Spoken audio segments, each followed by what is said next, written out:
ఏపీలో కూటమి ప్రభుత్వం పెన్షనర్స్ ను టార్గెట్ చేసింది. గతం కంటే ఎక్కువ పెన్షన్ ఇస్తామని ఓ వైపు చెబుతూనే మరోవైపు వారి సంఖ్యను తగ్గిస్తూ వస్తోంది. నెల నెల పెన్షన్లలో కోతలు విధిస్తోంది ప్రభుత్వం. ఎన్టీఆర్ భరోసా పేరిట ప్రభుత్వం అందిస్తున్న పింఛన్ పంపిణీ కార్యక్రమం ద్వారా ఈ విషయం బట్టబయలవుతోంది. చాలా చోట్ల లబ్ధిదారులు పింఛన్ డబ్బులు అందుకునేందుకు పడిగాపులు కాయాల్సిన పరిస్థితి నెలకొంది. అంతన్నారు ఇంతన్నారు, అసలు ఏపీలో పేదలనే వాళ్లే లేకుండా చేస్తామన్నారు.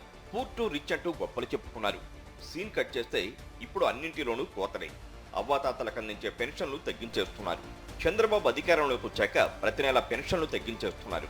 గత నెల కంటే ఈ నెల భారీగా పెన్షన్లు తగ్గించారు.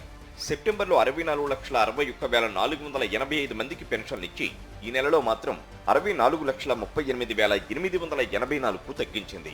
వైద్య జగన్ హయాంలో 65,49,864 మంది లబ్ధిదారులకు పెన్షన్లు అందిస్తే చంద్రబాబు అధికారంలోకి వచ్చాక ఈ 3 నెలల్లోనే 1,11,000 మందికి కోత పెట్టారు.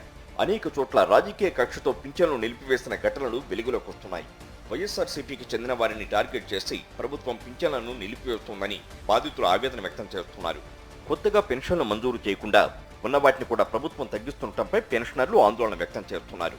మరోవైపు చాలా చోట్ల పింఛన్ డబ్బులు అందుకునేందుకు అవ్వాతాతలు పడిగాపులు కాస్తున్నారు. వైఎస్ఆర్సీపీ ప్రభుత్వ హయాంలో తెల్లవారుజామునే ఇంటి వద్ద పింఛన్ డబ్బులు అందుకున్న అవ్వాతాతలు, ఒంటరి మహిళలు, వికలాంగులు కూటమి ప్రభుత్వంలో తీవ్ర అవస్థలు పడుతున్నారు. రోడ్డుపైన చెట్ల కింద రచ్చబండ వద్ద ఇలా ఇస్తామని తిప్పడంతో ఇబ్బందులు ఎదుర్కొంటున్నారు.